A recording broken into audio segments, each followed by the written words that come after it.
जी अस्सलाम वालेकुम बेटा। आज second year physics chapter number 19 smart syllabus के मुताबिक आज का हमारा टॉपिक है इंटेंसिटी डिस्ट्रीब्यूशन डायग्राम। बेसिकली ये टॉपिक ब्लैक बॉडी का ही हिस्सा है। जब भी एनुअल बोर्ड के पेपर में ब्लैक बॉडी आर्टिकल आता है तो उसमें ज़्यादा नंबर इसी के ही हैं, इंटेंसिटी डिस्ट्रीब्यूशन डायग्राम के। यानी हमने जो कल ब्लैक बॉडी के बारे में सुना तो आज फर्दर हम दो साइंटिस्ट की बात करेंगे। बेटा हाईलाइट कर लें, एक का नाम लूमर और एक का नाम पिंगशी। ये दो साइंटिस्ट थे जिन्होंने मेजर किया intensity of emitted energy with wavelength radiation from a black body at different temperature by the apparatus shown in figure। ये आप apparatus देख सकते हैं। दो साइंटिस्ट, एक साइंटिस्ट लूमर और एक साइंटिस्ट पिंगशी। इन दो साइंटिस्ट ने ब्लैक बॉडी से जो रेडिएशन एमिट हुई डिफरेंट टेम्परेचर पर, उनकी जो वेवलेंथ थी उन वेवलेंथ का इंटेंसिटी के साथ क्या ताल्लुक़ था, इसको उन्होंने ग्राफिकली एक्सपेरिमेंटली प्रूफ किया, शो किया, एक्सप्लेन किया। आज के इसी टॉपिक में इंटेंसिटी डिस्ट्रीब्यूशन डायग्राम के अंदर हमने स्टडी करना है, हमने सीखना है कि किस तरह लूमर और पिंगशी ने मेजर की कि ब्लैक बॉडी जो रेडिएशन एमिट करता है डिफरेंट टेम्परेचर पर, उनकी वेवलेंथ क्या है, वेवलेंथ का इंटेंसिटी के साथ क्या ताल्लुक़ है। तो यहाँ आप बेटा इस डायग्राम को ज़रा क्लिक करें, समझें। सबसे पहले ये आप देख सकते हैं, ये एक ब्लैक बॉडी है, एक ब्लैक बॉडी, फिर नीचे लिखा है फर्नेस भट्टी। आपने क्या किया, आपको याद होगा ब्लैक बॉडी में क्या खूबियाँ थीं, आइडियल एब्जॉर्बर, आइडियल रेडिएटर। तो आप क्या करते हो, फर्नेस भट्टी से इसे आप ब्लैक बॉडी को हीट अप करते हो। जैसे आपने इसे हीट अप किया ये रेडिएशन एमिट करेगा। आप देख सकते हैं ये रेडिएशन जा रही है, एरो। आगे मिरर है, यहाँ से रिफ्लेक्ट होकर ये रेडिएशन आगे आई। ये आपके पास एक रॉक साल्ट प्रिज्म है, रॉक साल्ट प्रिज्म है।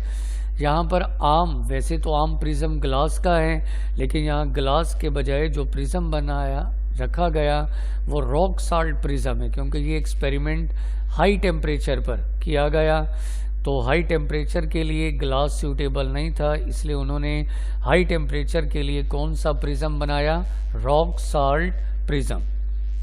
फर्दर रेडिएशन इस प्रिज्म से गुजरती हैं। प्रिज्म का काम है रेडिएशन को डिस्पर्स करना, रोशनी को 7 रंगों में तकसीम करना। लाइट के आप जानते हैं दो रीजन हैं, एक विजिबल और एक इनविजिबल। इनविजिबल में इंफ्रारेड भी आता है, अल्ट्रावायलेट भी है। तो बहरहाल ये बेटा यहाँ से रेडिएशन गुजरी और फर्दर इसको क्या कहते हैं, IR spectrometer. IR spectrometer infrared spectrometer है। जो इंफ्रारेड वो रेडिएशन जिन्हें इंसानी आंख ना देख सके, लेकिन ये अपरेटस इन रेडिएशंस को देखेगा। यहाँ से फर्दर रेडिएशन पहुँची किसके पास, थर्मोकपल के पास। ये थर्मोकपल एक रेडिएशन डिटेक्टर है जो इन रेडिएशन को डिटेक्ट करेगा, इनकी वेवलेंथ को जज करेगा, नोट करेगा। ये सारा एक्सपेरिमेंट, ये पूरा एक्सपेरिमेंट किसने किया, लूमर और पिंगशी ने। लूमर और पिंगशी ने ये एक्सपेरिमेंट किया। रेडिएशन डिटेक्टर से उन्होंने देखा कि ब्लैक बॉडी जो रेडिएशन एमिट कर रहा है उन रेडिएशन की वेवलेंथ क्या है, उनकी इंटेंसिटी क्या है। Intensity mean energy. आप तमाम बच्चे ज़रा रजिस्टर आपके पास होना चाहिए, ये डेफिनेशन नोट कर लें। इंटेंसिटी की डेफिनेशन होती है अमाउंट ऑफ एनर्जी रेडिएशन पर second per unit area. Amount of energy radiated पर सेकेंड पर यूनिट एरिया, इसे कहते हैं इंटेंसिटी। हमारे आज के इस टॉपिक में ये वर्ड बार बार बोला जाएगा, इंटेंसिटी। तो इंटेंसिटी की क्या डेफिनेशन है बेटा? अमाउंट ऑफ एनर्जी, कितनी एनर्जी रेडिएट हुई पर सेकेंड, एक सेकेंड में, पर यूनिट एरिया, किसी भी यूनिट एरिया में से एक सेकेंड में जो एनर्जी एमिट हुई उसे हम कहते हैं इंटेंसिटी। इसी तरह ये भी साथ लिख लें, यूनिट ऑफ इंटेंसिटी, इंटेंसिटी का यूनिट है वाट पर स्क्वायर मीटर, वाट पर स्क्वायर मीटर, वाट पर स्क्वायर मीटर। तो बेटा फर्दर ये एक्सपेरिमेंट किन दो साइंटिस्ट ने किया? लूमर और पिंगशीम ने। उन्होंने एक्सपेरिमेंट करने के बाद एक ग्राफ बनाया, ग्राफ किसके दरमियान? Between intensity and wavelength. ये अक्सर ग्राफ अलग से शॉर्ट आंसर आता है। मज़ीद फिर उन्होंने इस ग्राफ को देखकर कुछ रिजल्ट्स कायम किए एनर्जी डिस्ट्रीब्यूशन कर्व्स के। कर्व यानी कि ग्राफ, एनर्जी डिस्ट्रीब्यूशन कर्व का मतलब है ग्राफ, और उस ग्राफ के कुछ रिजल्ट्स हैं। हर रिजल्ट बोर्ड में या ऑब्जेक्टिव आ चुका है या शॉर्ट आंसर, तो बहुत इम्पोर्टेंट है ये। अब नेक्स्ट हम आते हैं डेफिनेशन की जानिब।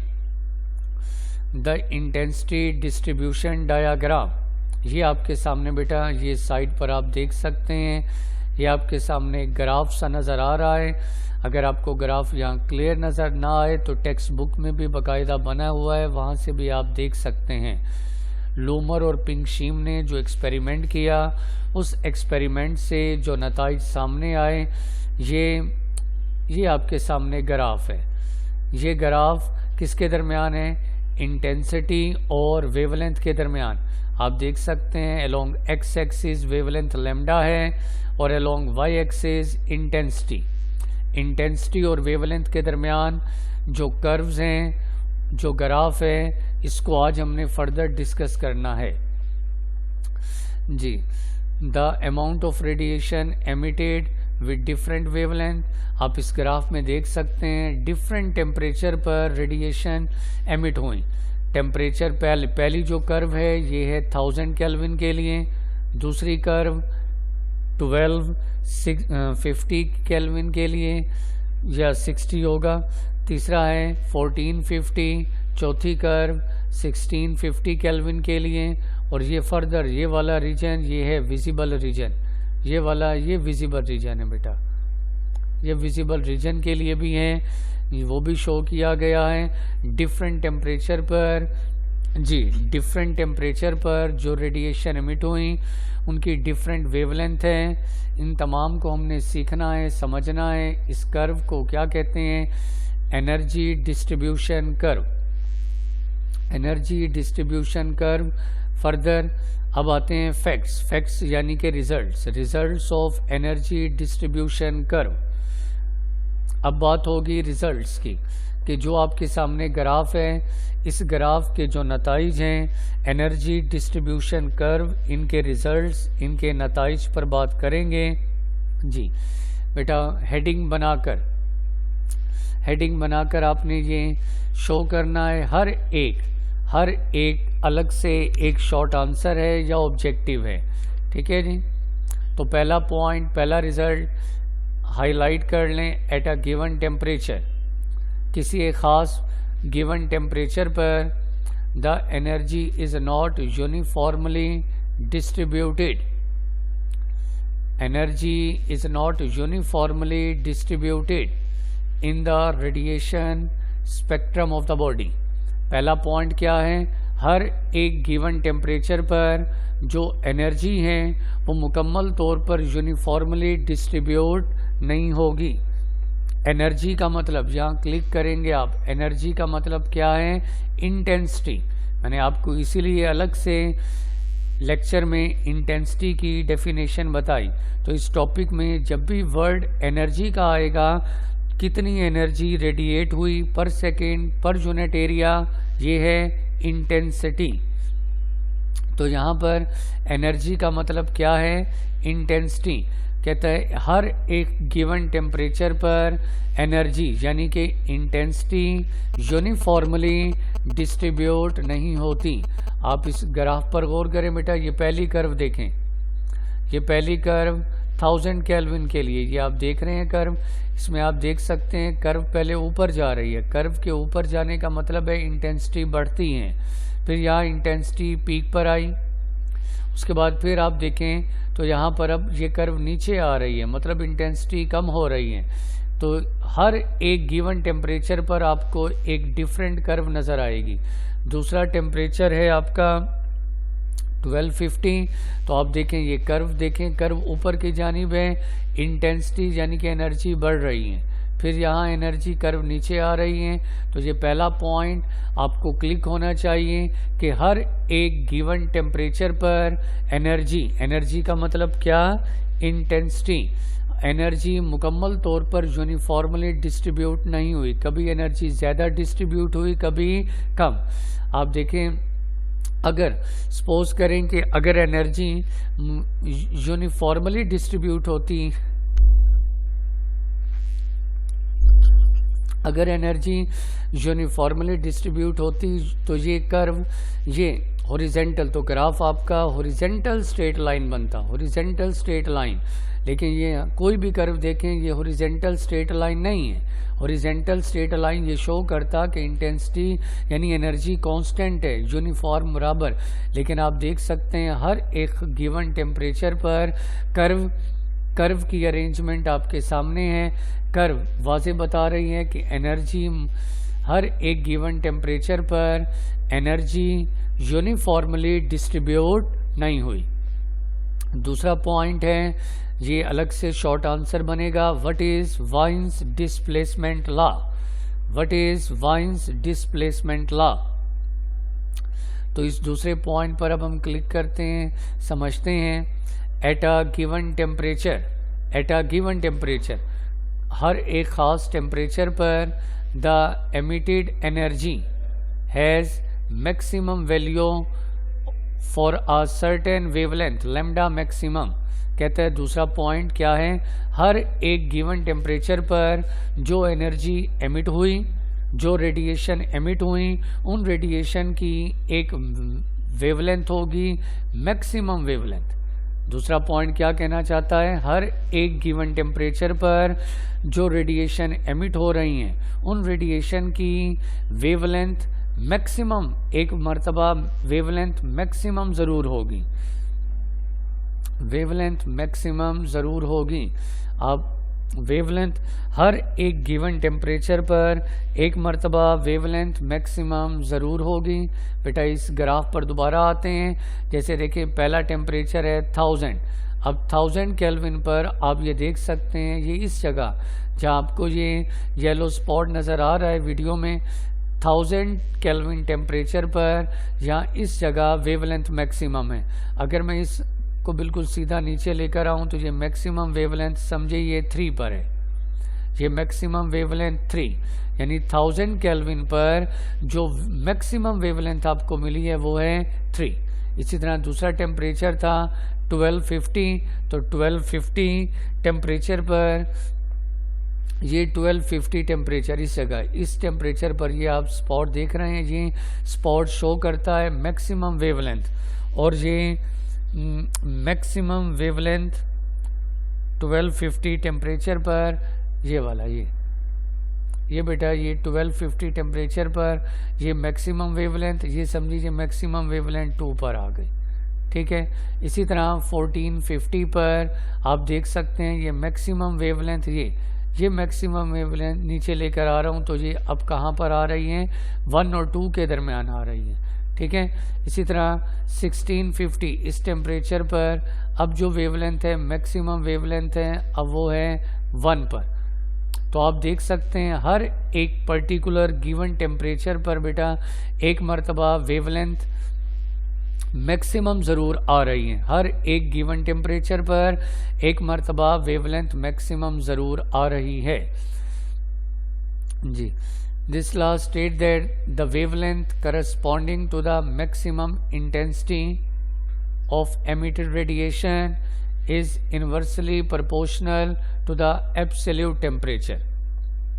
Absolute यानी वेवलेंथ और टेम्परेचर का ताल्लुक आपको ब्लैक बॉडी पहले टॉपिक में बताया था कि जो दोनों एक दूसरे के क्या हैं, इन्वर्सली हैं। वेवलेंथ का ताल्लुक इन्वर्सली है टेम्परेचर के साथ। हर एक वेवलेंथ रखती है मैक्सिमम इंटेंसिटी, इंटेंसिटी का मतलब एनर्जी, ठीक है जी। और ये भी याद रखना है कि वेवलेंथ इन्वर्सली है एब्सोल्यूट टेम्परेचर के। हर एक गिवन टेम्परेचर पर एक मर्तबा वेवलेंथ मैक्सिमम ज़रूर होगी। तो अगर हम क्या करें, प्रोडक्ट लें किसका, उस मैक्सिमम वेवलेंथ का, किसके साथ, एब्सोल्यूट टेम्परेचर के साथ। हर एक गिवन टेम्परेचर पर एक मर्तबा वेवलेंथ मैक्सिमम आएगी। अब अगर मैं प्रोडक्ट लूँ, प्रोडक्ट किसके दरमियान, उस मैक्सिमम वेवलेंथ का अगर हम प्रोडक्ट लें उसी गिवन टेम्परेचर से और रिजल्ट बेटा कांस्टेंट आए, इस कांस्टेंट को कहते हैं वाइन्स कांस्टेंट और इस लॉ का नाम है वाइन्स डिस्प्लेसमेंट लॉ। हर एक गिवन टेम्परेचर पर एक मर्तबा वेवलेंथ क्या आएगी, मैक्सिमम। अब हमने क्या करना है, प्रोडक्ट लेना है। प्रोडक्ट किसका लेना है, मैक्सिमम वेवलेंथ का, किससे, एब्सोल्यूट टेम्परेचर T से। अगर लेमडा मैक्सिमम वेवलेंथ का प्रोडक्ट लेना है एब्सोल्यूट टेम्परेचर से, और अगर ये प्रोडक्ट आए कांस्टेंट जी, तो आप यहाँ देख सकते हैं जी, लेमडा मैक्सिमम इन्वर्सली है टेम्परेचर के। हर एक गिवन टेम्परेचर पर एक मर्तबा वेवलेंथ मैक्सिमम आएगी, ठीक है। दोनों लेमडा मैक्सिमम और टेम्परेचर एक दूसरे के इन्वर्सली हैं। जैसे जैसे टेम्परेचर बढ़ाते जाएंगे वेवलेंथ बिकम शॉर्टर। प्रोपोर्शनैलिटी की जगह क्या है, इक्वलिटी और कांस्टेंट, ठीक है। अब ये T एब्सोल्यूट टेम्परेचर डिवाइड, इधर आकर मल्टीप्लाई, आ गई वही बात जो स्टेटमेंट में थी।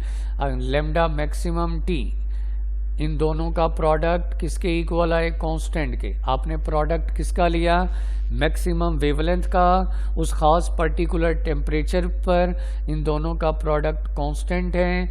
इस कांस्टेंट को क्या कहते हैं, wins constant. The constant is called wins constant. Objective highlight, इसकी वैल्यू है 2.9 10⁻³ और साथ में यूनिट है मीटर केल्विन। ये मिली नहीं, मीटर केल्विन, क्योंकि लेमडा का यूनिट, लेमडा वेवलेंथ है, मीटर टेम्परेचर का unit kelvin, metre kelvin. Wien's constant की वैल्यू क्या है बेटा, 2.9 10⁻³ मीटर केल्विन। तो ये आज के लेक्चर में हमने इंटेंसिटी डिस्ट्रीब्यूशन डायग्राम के इन दो रिजल्ट्स को हमने सुना, समझा। ये रिजल्ट्स लॉन्ग में तो आपको हर लाइन याद करनी है, शॉर्ट में ऑब्जेक्टिव में भी आ सकते हैं। थैंक यू वेरी मच बेटा। इस लेक्चर को बार बार सुने। ये अभी लेक्चर ब्लैक बॉडी टॉपिक मुकम्मल नहीं हुआ। कल जो मैं तीसरा लेक्चर दूंगा उसमें ये टॉपिक वाइंड अप करेंगे, मुकम्मल करेंगे। जज़ाकल्लाह, अल्लाह हाफिज़।